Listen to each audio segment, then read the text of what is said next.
अच्छा, तो अगर क्लास 10th इंग्लिश में अभी तक कुछ भी नहीं पढ़ा है और ये टेंशन हो रही है कि सिर्फ 10 घंटे में ये पूरा सब्जेक्ट आखिर होगा कैसे, तो फिक्र करने की कोई ज़रूरत नहीं है, क्योंकि इस प्लान से बोर्ड एग्जाम में एक बेहतरीन स्कोर लाया जा सकता है। क्या कल इंग्लिश का एग्जाम है और तैयारी को लेकर थोड़ी घबराहट हो रही है? अगर ऐसा है तो ये बिल्कुल सही जगह है।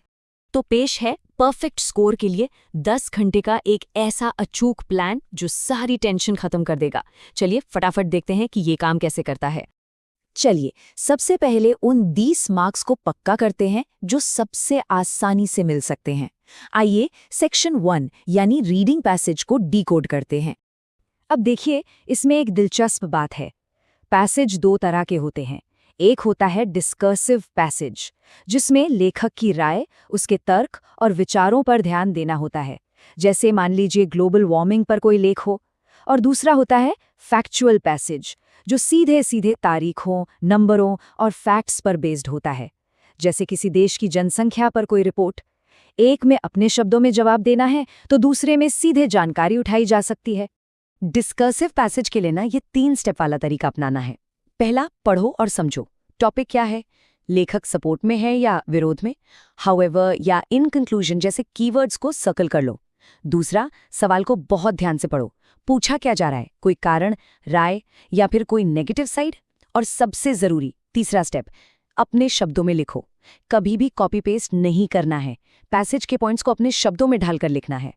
और फैक्चुअल पैसेज के लिए, अरे ये तो और भी सीधा है।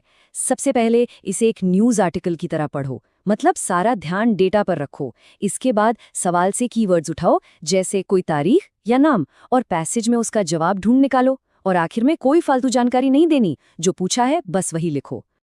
तो इस स्ट्रैटेजी से रीडिंग सेक्शन के 20 मार्क्स तो लगभग पक्के हो गए। चलिए अब अगले सेक्शन पर चलते हैं। Section 2, the writing formula. हाँ, इसे कोई क्रिएटिव चैलेंज मत समझो, ये बस एक फॉर्मूला है जिसे हल करना है। फॉर्मल लेटर के लिए बस इस ब्लूप्रिंट को दिमाग में बैठा लेना है। सेंडर का पता, तारीख, रिसीवर का पता, सब्जेक्ट, सैल्यूटेशन, ये सब एक के नीचे एक लेफ्ट साइड में। बॉडी में 3 पैराग्राफ लिखने हैं। पहले में इंट्रोडक्शन और मकसद, दूसरे में मेन डिटेल और तीसरे में नतीजा और रिक्वेस्ट, और बस आखिर में क्लोजिंग लाइन और अपना नाम। ये फॉर्मेट हर तरह के लेटर पे काम करेगा, चाहे वो कंप्लेंट हो या इंक्वायरी। लेकिन लेटर लिखते समय इन 3 आम गलतियों से जरूर बचना है, क्योंकि ये सीधे सीधे मार्क्स कटवा सकते हैं। पहली और सबसे बड़ी गलती, वर्ड लिमिट को भूल जाना। दूसरी, कभी भी इनफॉर्मल या स्लैंग भाषा का इस्तेमाल करना। और तीसरी, टॉपिक से भटककर अपनी पर्सनल राय देने लगना। अब बात करते हैं एनालिटिकल पैराग्राफ की। इसका स्ट्रक्चर भी बहुत सीधा है। सबसे पहले एक छोटा सा इंट्रोडक्शन, जिसमें चार्ट या ग्राफ का टॉपिक बताओ। फिर डेटा का मेन ट्रेंड क्या है वो बताओ, कुछ बढ़ रहा है या घट रहा है।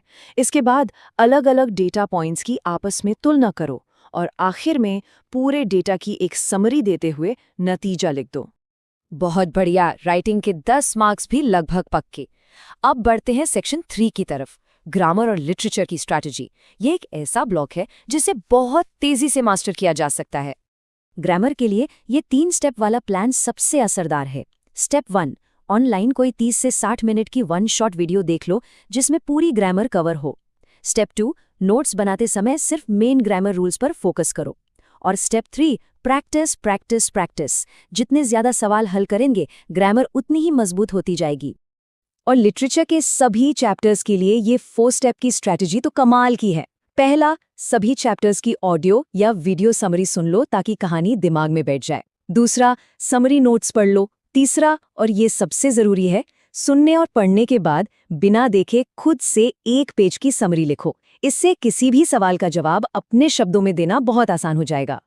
बहुत खूब। अब आते हैं इस पूरे विश्लेषण के सबसे जरूरी हिस्से पर, यानी 10 घंटे का स्टडी प्लान। हाँ, बिल्कुल सही सुना, सिर्फ 10 घंटे।